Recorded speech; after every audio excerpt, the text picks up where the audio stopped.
भारतीय नागरिक सुरक्षा संहिता 2023 की धारा 472 जो मृत्युदंड के मामलों में दया याचिका mercy petition in death sentence cases से संबंधित है। धारा 472 मृत्युदंड के मामलों में दया याचिका। यह धारा मृत्युदंड से दंडित व्यक्ति के लिए दया याचिका मर्सी पिटीशन दायर करने की प्रक्रिया और समय सीमा को विस्तृत रूप से बताती है। यह प्रावधान संविधान के अनुच्छेद 62 राष्ट्रपति की दया शक्ति और अनुच्छेद 161 राज्यपाल की दया शक्ति के तहत अधिकारों को प्रभावी बनाने के लिए बनाया गया है। यह जीवन के अंतिम अधिकार और कार्यकारी क्षमादान की शक्ति से संबंधित एक महत्वपूर्ण धारा है।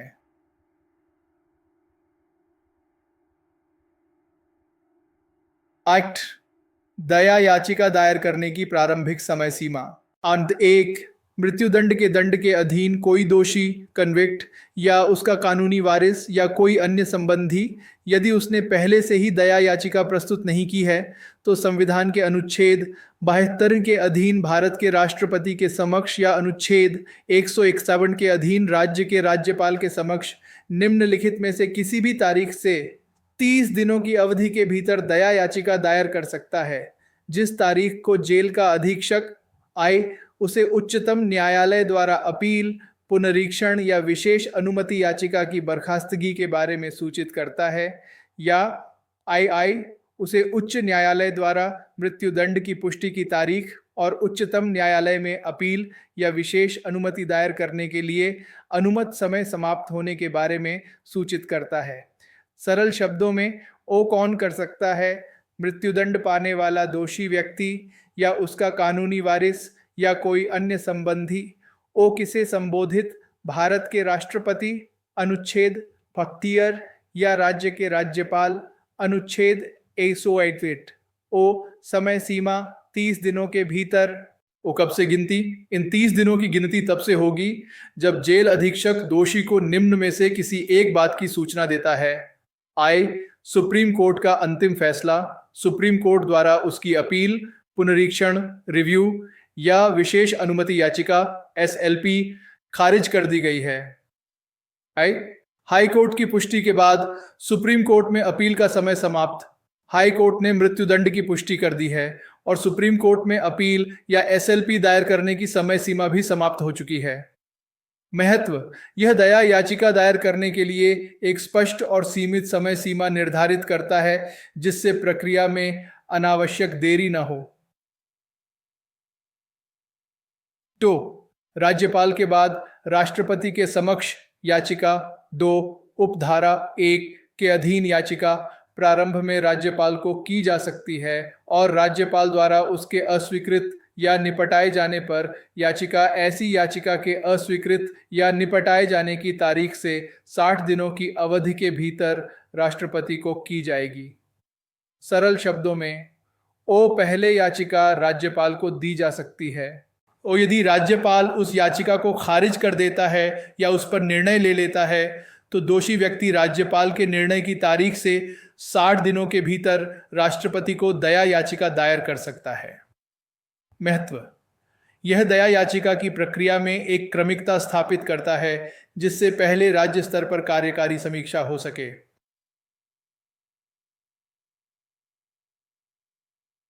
3 एकाधिक दोषियों के मामले में प्रक्रिया।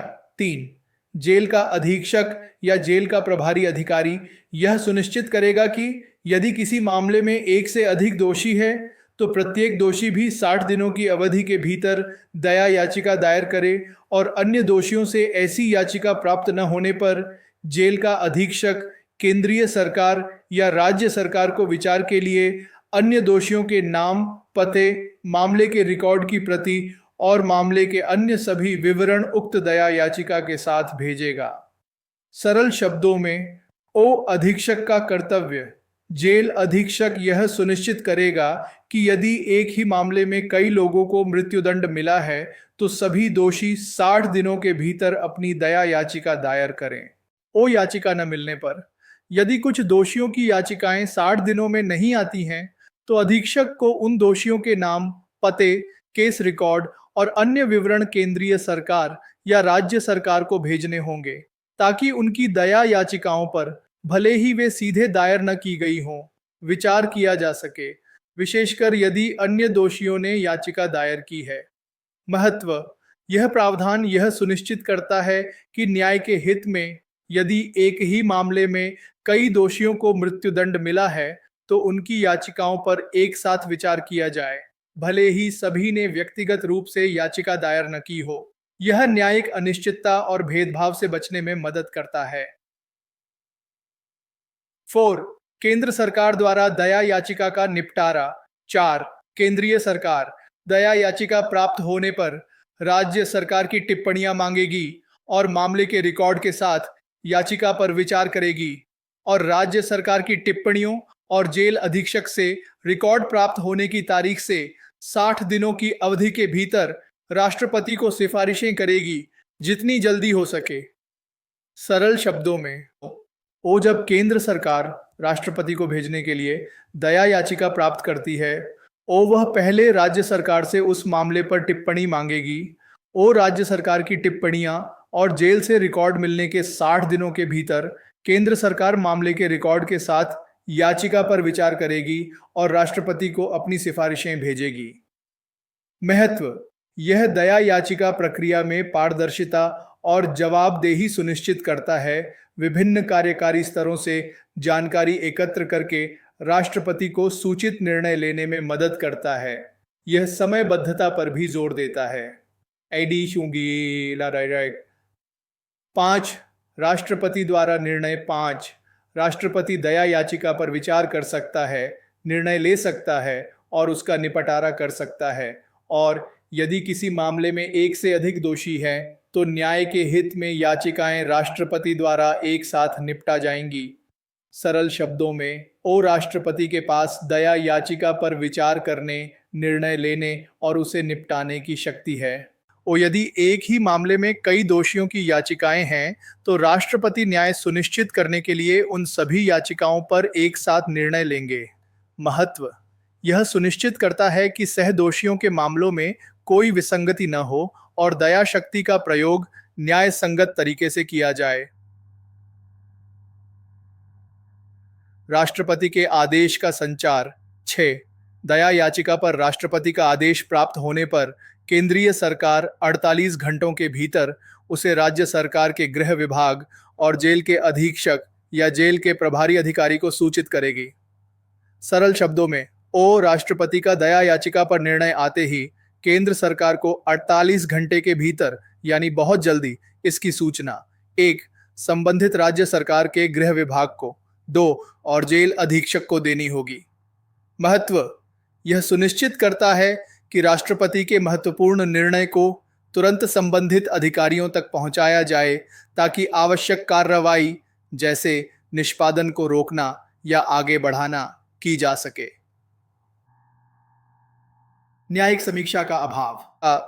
7. संविधान के अनुच्छेद 72 या अनुच्छेद 161 के अधीन राष्ट्रपति या राज्यपाल द्वारा किए गए आदेश के विरुद्ध किसी भी न्यायालय में कोई अपील नहीं होगी और वह अंतिम होगा, और राष्ट्रपति या राज्यपाल द्वारा निर्णय पर पहुंचने के संबंध में किसी भी प्रश्न की किसी भी न्यायालय में जांच नहीं की जाएगी। सरल शब्दों में, राष्ट्रपति या राज्यपाल द्वारा दया याचिका पर लिया गया निर्णय किसी भी अदालत में चुनौती नहीं दिया जा सकता, अर्थात कोई अपील नहीं की जा सकती। उनका निर्णय अंतिम होगा। और अदालतें यह जांच नहीं कर सकती कि राष्ट्रपति या राज्यपाल ने अपना निर्णय कैसे लिया या किन कारणों से लिया। महत्व: यह दया की कार्यकारी शक्ति की पवित्रता और अंतिम प्रकृति को बनाए रखता है। यह कार्यपालिका और न्यायपालिका के बीच शक्तियों के पृथक्करण के सिद्धांत को दर्शाता है। हालांकि यह ध्यान रखना महत्वपूर्ण है कि कुछ न्यायिक मिसालें, जैसे कि सुभाष चंद्र बनाम उत्तर प्रदेश राज्य, ने कुछ सीमित आधारों पर दया याचिका के निर्णय की न्यायिक समीक्षा की अनुमति दी है, जैसे कि निर्णय मनमाना, तर्कहीन, दुर्भावनापूर्ण या असंगत हो। But says that इस धारा का समग्र महत्व। धारा 472 मृत्युदंड के मामलों में दया याचिका के लिए एक विस्तृत और समयबद्ध प्रक्रिया स्थापित करती है। यह दोषी व्यक्ति को अपने जीवन के लिए अंतिम कार्यकारी क्षमादान प्राप्त करने का अवसर देती है, जबकि प्रक्रिया में शामिल विभिन्न हितधारकों, दोषी, जेल, राज्य सरकार, केंद्र सरकार, राष्ट्रपति, राज्यपाल की भूमिकाओं और जिम्मेदारियों को भी स्पष्ट करती है। यह न्याय के मानवीय और संवैधानिक पहलुओं को संतुलित करती है। भारतीय नागरिक सुरक्षा संहिता 2023 की धारा 473 जो दंडों को निलंबित या माफ करने की शक्ति, पावर टू सस्पेंड और रिमिट सेंटेंसेस से संबंधित है। धारा 433 दंडों को निलंबित या माफ करने की शक्ति। यह धारा उचित सरकार, अप्रोप्रिएट गवर्नमेंट को यह शक्ति प्रदान करती है कि वह किसी दोषी की सजा के निष्पादन को निलंबित, सस्पेंड कर सके यानी कुछ समय के लिए रोक सके, या उसकी सजा को माफ, रिमिट कर सके यानी पूरी तरह से खत्म कर सके, या उसका कुछ हिस्सा माफ कर सके। यह कार्यकारी दया की शक्ति का एक महत्वपूर्ण पहलू है जो राष्ट्रपति और राज्यपाल की शक्तियों के अलावा है। 1. सजा को निलंबित या माफ करने की शक्ति। वर्ड, जब किसी व्यक्ति को किसी अपराध के लिए दंडित किया गया है तो उचित सरकार, अप्रोप्रिएट गवर्नमेंट, किसी भी समय, बिना किसी शर्त के या किसी ऐसी शर्त पर जिसे दंडित व्यक्ति स्वीकार करता है, उसकी सजा के निष्पादन को निलंबित, सस्पेंड कर सकती है या उसे दिए गए दंड के पूरे या किसी भी हिस्से को माफ, रीमेट कर सकती है। सरल शब्दों में, ओ कौन कर सकता है? उचित सरकार, नीचे उपधारा 7 में परिभाषित। ओ कब कर सकता है? किसी भी समय। ओ कैसे कर सकता है?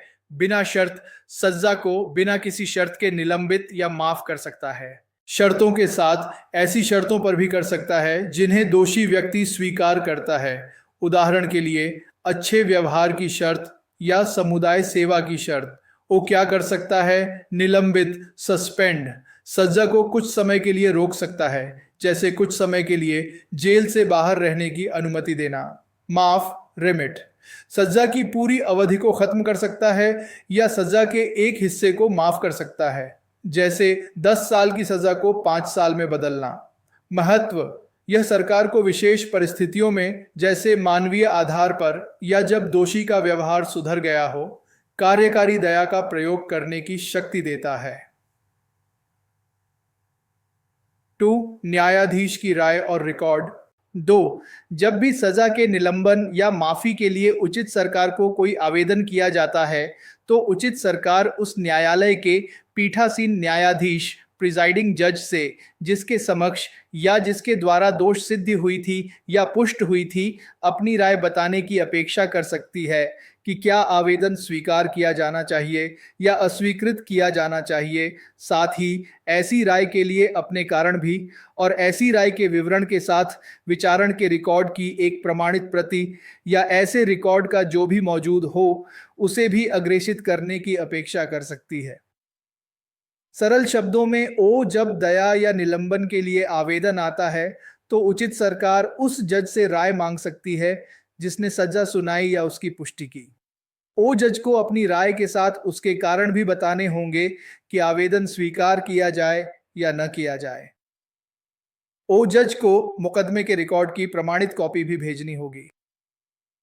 महत्व, यह सुनिश्चित करता है कि कार्यकारी दया की शक्ति का प्रयोग करने से पहले सरकार के पास मामले की न्यायिक पृष्ठभूमि और न्यायाधीश का दृष्टिकोण हो, जिससे सूचित और निष्पक्ष निर्णय लिया जा सके। मांग 3 शर्तों का उल्लंघन होने पर। 3. यदि उचित सरकार की राय में किसी शर्त का पालन नहीं किया जाता है जिस पर सजा को निलंबित या माफ किया गया था, तो उचित सरकार निलंबन या माफी को रद्द कर सकती है और उसके बाद वह व्यक्ति जिसके पक्ष में सजा को निलंबित या माफ किया गया था, यदि वह स्वतंत्र है तो किसी भी पुलिस अधिकारी द्वारा बिना वारंट के गिरफ्तार किया जा सकता है और उसे सजा के शेष हिस्से को भुगतने के लिए रिमांड पर भेजा जा सकता है। सरल शब्दों में, ओ यदि किसी शर्त पर सजा निलंबित या माफ की गई थी और सरकार को लगता है कि वह शर्त पूरी नहीं हुई है, ओ तो सरकार उस निलंबन या माफी को रद्द कर सकती है। ओ यदि व्यक्ति बाहर है तो कोई भी पुलिस अधिकारी उसे बिना वारंट के गिरफ्तार कर सकता है। ओ उसे जेल भेज दिया जाएगा ताकि वह अपनी सजा का बचा हुआ हिस्सा पूरा कर सके। महत्व, यह सुनिश्चित करता है कि शर्तों के साथ दी गई राहत का दुरुपयोग न हो और कानून का सम्मान बना रहे। ओ, शर्तें कैसी हो सकती हैं? 4, इस धारा के अधीन निलंबित या माफ की गई सजा की शर्त ऐसी हो सकती है जिसे उस व्यक्ति को पूरा करना है जिसके पक्ष में सजा निलंबित या माफ की गई है, या एक ऐसी शर्त जो उसकी इच्छा से स्वतंत्र हो। सरल शब्दों में शर्तें दो प्रकार की हो सकती हैं। वो व्यक्ति द्वारा पूरी की जाने वाली शर्तें, जैसे अच्छे व्यवहार करना या समुदाय सेवा करना। वो व्यक्ति की इच्छा से स्वतंत्र शर्तें, जैसे किसी बीमारी का ठीक होना या किसी विशेष घटना का घटित होना जो व्यक्ति के नियंत्रण में न हो। महत्व: यह सरकार को शर्तों को निर्धारित करने में व्यापक लचीलापन प्रदान करता है ताकि वे मामले की विशिष्ट आवश्यकताओं और परिस्थितियों के अनुरूप हों। 5, निलंबन के लिए सामान्य नियम और आवेदन। 5, उचित सरकार सामान्य नियमों या विशेष आदेशों द्वारा दंडों के निलंबन और जिन शर्तों पर याचिकाएं प्रस्तुत की जानी चाहिए और निपटाए जाने चाहिए उनके संबंध में निर्देश दे सकती है।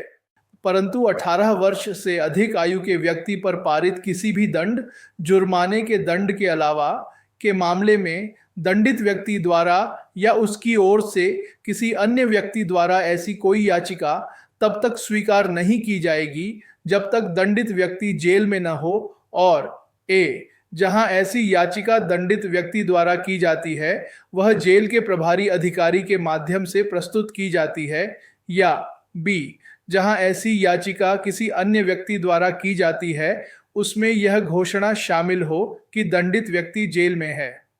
सरल शब्दों में, ओ सरकार के नियम बनाने की शक्ति। उचित सरकार नियम बना सकती है कि सज्जाओं को कैसे निलंबित किया जाएगा और दया याचिकाएं कैसे प्रस्तुत की जाएंगी और उन पर कैसे कार्रवाई की जाएगी। याचिका प्रस्तुत करने के लिए शर्तें। परंतु यदि सज्जा जुर्माने के अलावा कोई और सज्जा है, जैसे जेल, और व्यक्ति 18 साल से ऊपर का है, तो दया याचिका तभी स्वीकार की जाएगी जब दोषी व्यक्ति जेल में हो। इसके अलावा दोषी स्वयं आवेदन करे।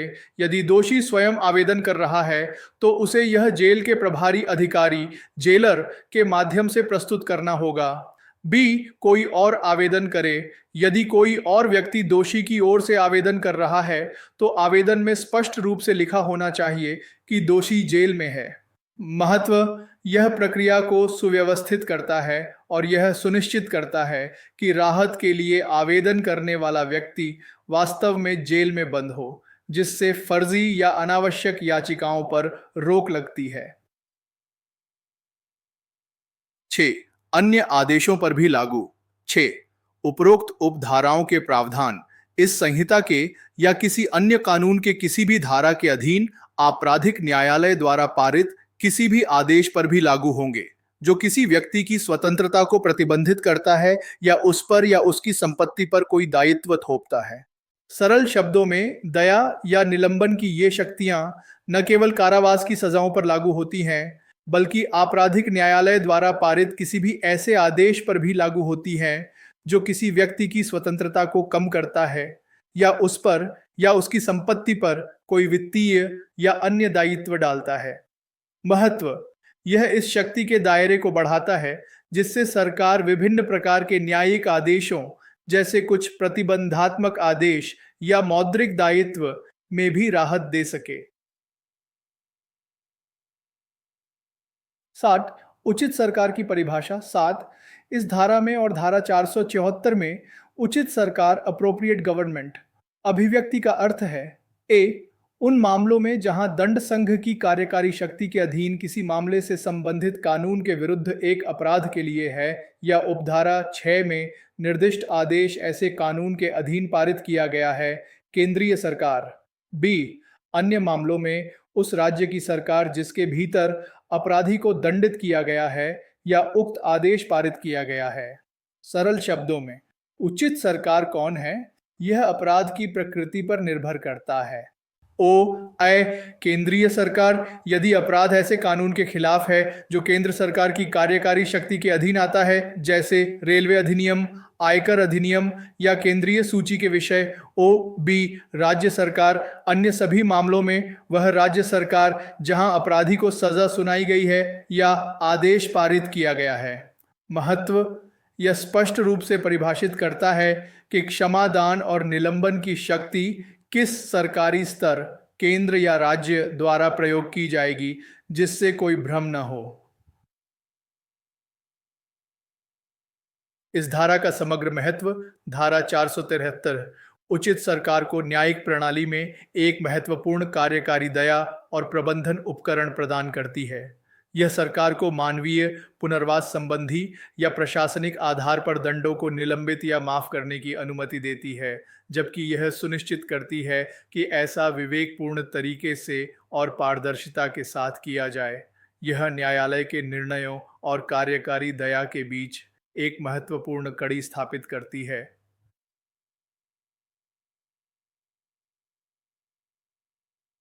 भारतीय नागरिक सुरक्षा संहिता 2023 की धारा 474 जो दंड को लघुकरण करने की शक्ति, पावर टू कम्यूट सेंटेंस से संबंधित है। धारा 474 दंड को लघुकरण करने की शक्ति। यह धारा उचित सरकार, अप्रोप्रिएट गवर्नमेंट को यह शक्ति प्रदान करती है कि वह कुछ विशेष प्रकार के दंडों को लघुकरण, कम्यूट कर सके। लघुकरण का अर्थ है सजा के प्रकार को बदलना, आमतौर पर एक कठोर प्रकार से कम कठोर प्रकार में, भले ही मूल अवधि उतनी ही रहे या बदल जाए। यह शक्ति दोषी व्यक्ति की सहमति के बिना भी प्रयोग की जा सकती है, जो इसे धारा 473 में बताए गए निलंबन या माफी से अलग बनाता है, जहां शर्तें दोषी की स्वीकृति पर निर्भर कर सकती हैं। उचित सरकार, अप्रोप्रिएट गवर्नमेंट, दंडित व्यक्ति की सहमति के बिना निम्नलिखित को लघुकरण कर सकती है। सरल शब्दों में, ओ कौन कर सकता है? उचित सरकार, जैसा कि धारा 473 की उपधारा 7 में परिभाषित है। ओ कैसे कर सकता है? दोषी व्यक्ति की सहमति के बिना भी। क्या लघुकरण कर सकता है? ए मृत्युदंड को आजीवन कारावास में। ओ सरल शब्दों में, यदि किसी को मृत्युदंड मिला है तो सरकार उसे आजीवन कारावास में बदल सकती है। ओ महत्व, यह मृत्युदंड के मामलों में एक महत्वपूर्ण मानवीय विकल्प प्रदान करता है, विशेषकर जब मृत्युदंड के निष्पादन से बचने के लिए कोई अन्य कानूनी उपाय न बचा हो। बी आजीवन कारावास को 7 वर्ष से कम न होने वाले अवधि के लिए कारावास में। ओ सरल शब्दों में, यदि किसी को आजीवन कारावास मिला है तो सरकार उसे कम से कम 7 साल की जेल में बदल सकती है, जैसे 14 साल या 20 साल, लेकिन 7 साल से कम नहीं। ओ महत्व, यह सरकार को आजीवन कारावास की सजा को एक निश्चित समय सीमा में बदलने का अधिकार देता है, जो पुनर्वास या अन्य नीतिगत विचारों के लिए उपयोगी हो सकता है। सी 7 वर्ष या अधिक के कारावास को 3 वर्ष से कम न होने वाले अवधि के लिए कारावास में। ओ सरल शब्दों में, यदि किसी को 7 साल या उससे अधिक की जेल मिली है तो सरकार उसे कम से कम 3 साल की जेल में बदल सकती है, जैसे 7 साल को 5 साल या 3 साल में। ओ महत्व, यह उन लंबी अवधि की सजाओं में कटौती करने का विकल्प प्रदान करता है जहां सरकार ऐसा करना उचित समझे। डी 7 वर्ष से कम के कारावास को जुर्माने में। ओ सरल शब्दों में, यदि किसी को 7 साल से कम की जेल मिली है तो सरकार उसे जुर्माने में बदल सकती है। ओ महत्व, यह उन छोटे अपराधों या परिस्थितियों में सजा को गैर हिरासत विकल्प में बदलने की अनुमति देता है जहां जुर्माना अधिक उपयुक्त हो। ई कठोर कारावास, रिगरस इम्प्रिजनमेंट को किसी भी अवधि के लिए साधारण कारावास, सिंपल इम्प्रिजनमेंट में, जिसके लिए उस व्यक्ति को दंडित किया जा सकता था। ओ सरल शब्दों में, यदि किसी को कठोर कारावास मिला है तो सरकार उसे उतनी ही या कम अवधि के लिए साधारण कारावास में बदल सकती है। कठोर कारावास में अपराधी को श्रम करना पड़ता है, जबकि साधारण कारावास में ऐसा नहीं होता। ओ महत्व, यह सजा की कठोरता के प्रकार को कम करने का अधिकार देता है, जिससे मानवीय विचारों या व्यक्ति की स्वास्थ्य स्थिति के आधार पर राहत मिल सकती है। इस धारा का समग्र महत्व। धारा 474 उचित सरकार को दंडित व्यक्तियों की सजाओं को लघुकरण, कम कठोर प्रकार में बदलना करने की एक शक्तिशाली कार्यकारी शक्ति प्रदान करती है। यह शक्ति व्यक्ति की सहमति के बिना भी प्रयोग की जा सकती है और इसका उद्देश्य न्याय प्रणाली में लचीलापन और मानवीयता लाना है। यह सरकार को उन स्थितियों में हस्तक्षेप करने की अनुमति देती है जहां मूल सज्जा परिस्थितियों में बदलाव या अन्य कारणों से अत्यधिक कठोर या अनुपयुक्त प्रतीत हो सकती है। यह दंड प्रशासन में पुनर्वास और व्यक्तिगत परिस्थितियों पर विचार करने का एक तरीका भी है।